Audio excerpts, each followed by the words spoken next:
Hello friends, எல்லாருக்கும் வணக்கம்.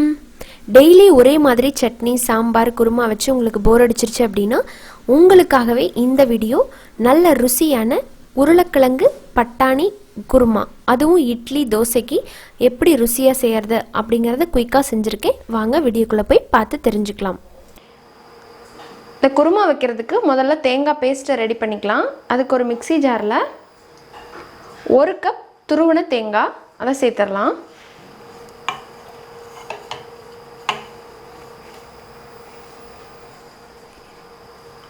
இதோட 4-5 பல்லு பூண்டு, 1 இன்ச் அளவுக்கு இஞ்சி எடுத்துருக்கிறேன். காரத்துக்கு தகுந்த மாதிரி நீங்கள் பச்சை மிளகா சேர்த்துக்கலாம். நான் 2 போடுறேன்.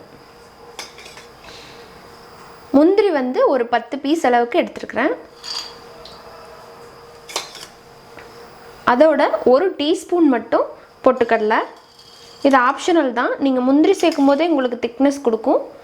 இன்னும் வேணுன்னா சேர்த்துக்கலாம், அப்படி இல்லைன்னா தேவையில்லை. அப்புறமா 1 டீஸ்பூன் சோம்பு. கடைசியாக 1 டீஸ்பூன் கசகசாவை ஒரு 10 நிமிஷத்துக்கு முன்னாடியே சுடுதண்ணியில் ஊற வச்சு எடுத்துருக்கிறேன். இப்போ அதையும் தண்ணியோடவே சேர்த்து ஊற்றிடலாம்.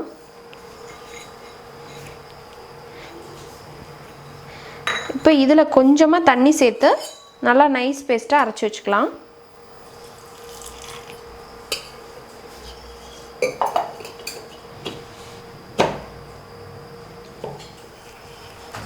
இப்போ பாருங்கள், நைஸாக அரைச்சி எடுத்தாச்சு. அடுத்து நம்ம குருமா வைக்க ஆரம்பிச்சிடலாம். குருமா வைக்கிறதுக்கு முதல்ல ஒரு பேனில் 2 டேபிள் ஸ்பூன் ஆயில் போட்டுக்கிறேன். எண்ணெய் சூடானதும் ஒரு பிரியாணி இலை, ஒரு ஏலக்காய், 3 கிராம்பு, கொஞ்சமாக கல்பாசி, கடைசியாக பட்டை, அப்புறமா ஒரு நட்சத்திர சோம்பு ஆட் பண்ணுறேன், அனாசிப்பூ. எல்லாமே சேர்த்துட்டு எண்ணெயில் ஒரு 2 நிமிஷம் வதக்கி விட்டுறலாம்.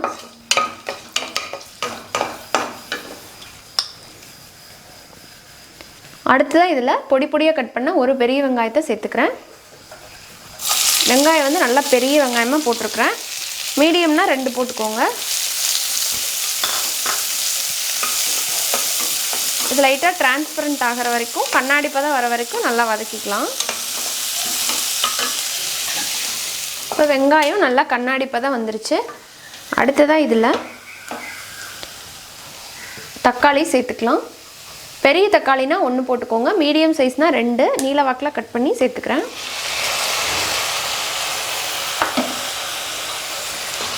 நல்லா கொலைய மசிஞ்சு வர அளவுக்கு இதை வதக்கிக்கலாம். கொஞ்சமாக கல்லுப்பு போடுறேன். தக்காளி நல்லா வதங்கி பேஸ்ட் மாதிரி ஆயிடுச்சு. அடுத்ததாக இதில் நம்ம பொடிகள்லாம் சேர்த்துடலாம். 1/4 டீஸ்பூன் மஞ்சத்தூள், காரத்தை பொறுத்து மிளகாய்த்தூள் சேர்த்துக்கலாம். நான் 1 டீஸ்பூன் அளவுக்கு சேர்க்குறேன். 1 டீஸ்பூன் மல்லித்தூள். எல்லாத்தையுமே சேர்த்து மிக்ஸ் பண்ணி விட்டுறலாம்.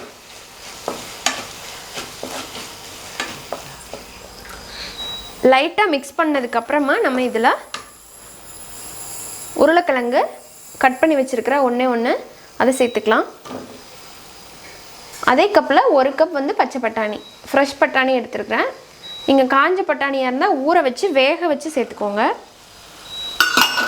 அதை சேர்த்துட்டு நல்லா மிக்ஸ் பண்ணிடலாம்.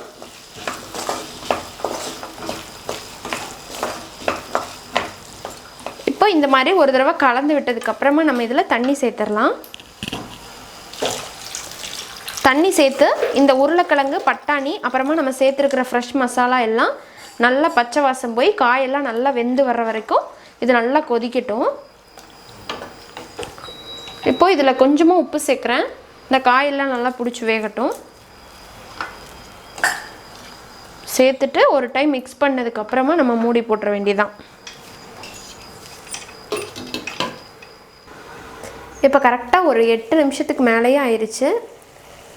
காயெல்லாம் நல்லா வெந்திருக்குன்னு நினைக்கிறேன். செக் பண்ணி பார்க்கலாம்.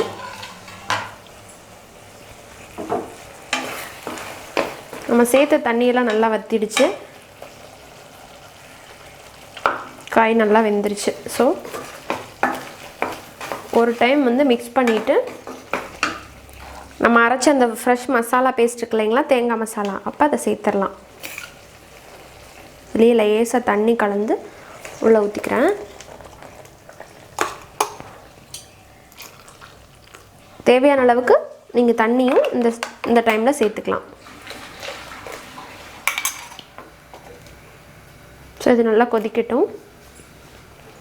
ஸோ இப்போ பாருங்கள், குருமா நல்லா கொதிச்சிட்ருக்கு. இந்த டைமில் தேவையான அளவுக்கு உப்பு சேர்த்துக்கலாம். இல்லை காய் வேக வைக்கிறதுக்காக உப்பு சேர்த்தோம் இல்லைங்களா, இப்போ பார்த்து அளவாக சேர்த்துக்கோங்க. சேர்த்து நல்லா மிக்ஸ் பண்ணி விட்டுறலாம். நம்ம இஞ்சி பூண்டெல்லாம் அப்படியே பச்சையாக போட்டிருக்கோம். அதோட பச்சை வாசல்லாம் போய் குருமா நல்லா கொதிச்சு வர்ற வரைக்கும் வெயிட் பண்ணலாம். இதுவே ரொம்ப நல்ல வாசனை, நல்ல ஃப்ளேவர் கொடுக்கும். உங்களுக்கு அப்படி தேவை அப்படின்னா ஃபைனலாக வந்து ஒரு பிஞ்ச் மட்டும் கரம் மசாலா ஆட் பண்ணிக்கலாம். அது வந்து ஆப்ஷனல் தான், தேவைன்னா சேர்த்துக்கோங்க. ஒரு பிஞ்ச் மட்டும் கரம் மசாலா பொடி. நான் வந்து ரேர் தான், போடவே மாட்டேன். ஸோ உங்களுக்கு இந்த மாதிரி போடுற மாதிரி இருந்தால் போட்டுக்கலாம். இன்றைக்கி தான் நான் ஆட் பண்ணுறேன். ஏன்னா நம்ம ஹோல் கரம் மசாலா சேர்த்துருக்கிறதுனால நல்ல வாசனையாக தான் இருக்கும். கரெக்டாக இன்னும் ஒரு 2 நிமிஷம் மட்டும் கொதிக்கட்டும். இப்போ குருமா வந்து நல்லா ரெடி ஆகிடுச்சு பாருங்கள். நல்லா கொதிச்சு திக்காக இருக்குது. ஸோ இந்த ஸ்டேஜ் வந்து சரியாக இருக்கும். இப்போ இதில் ஃபைனலாக நல்ல வாசனைக்காக மல்லி இலை தூவி நம்ம இறக்கிடலாம். நல்லா கலந்து விட்டுட்டு ஆஃப் பண்ணிட்டோம்னா ருசியான உருளைக்கிழங்கு பட்டாணி குருமா இட்லிக்கு சூப்பராக ரெடி ஆகிடுச்சு. நல்லா சுட சுட பஞ்சு மாதிரி இட்லி பண்ணிக்கோங்க. அதோட நான் செஞ்சுருக்கிற இந்த பொட்டேட்டோ பீஸ் மசாலா, உருளைக்கிழங்கு பட்டாணி மசாலாவை ஊற்றி சாப்பிட்டு பாருங்கள். ரொம்ப ருசியாக இருக்கும்.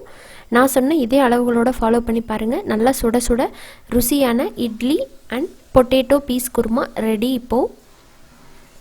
ஸோ நீங்களும் இந்த காம்போவில் ட்ரை பண்ணிவிட்டு உங்களோட ஃபீட்பேக் சொல்லுங்கள். இந்த வீடியோ உங்களுக்கு பிடிச்சிருந்ததுன்னா லைக் பண்ணுங்கள். யூஸ்ஃபுல்லாக இருக்குது அப்படின்னு நினச்சிங்கன்னா ஃப்ரெண்ட்ஸ் அண்ட் ஃபேமிலியோட ப்ளீஸ் நிறைய ஷேர் பண்ணுங்கள். நம்ம சேனல் நிக்கிஸ் கிச்சனுக்கு உங்களோட பெரிய சப்போர்ட்டை கொடுங்க. மறக்காமல் நம்ம சேனலை சப்ஸ்கிரைப் பண்ணிக்கோங்க. சப்ஸ்கிரைப் பண்ணதுக்கு அப்புறமா வர பெல் சிம்பிளையும் கிளிக் பண்ணிக்கோங்க. அப்போ தான் நான் இனிமேல் போடுற வீடியோஸோட அப்டேட் உங்களுக்கு உடனுக்குடனே ஒரு நோட்டிஃபிகேஷனாக கிடைக்கும். என்னோட எல்லா வீடியோவையும் நான் தொடர்ந்து அப்லோட் பண்ணும்போதெல்லாம் நீங்கள் மிஸ் பண்ணாமல் பார்க்க முடியும். இன்னொரு இன்ட்ரெஸ்டான அண்ட் ஹெல்த்தியான ரெசிபியோட உங்களை சீக்கிரமாக வந்து மீட் பண்ணுறேன். அது வரைக்கும் நன்றி, வணக்கம்.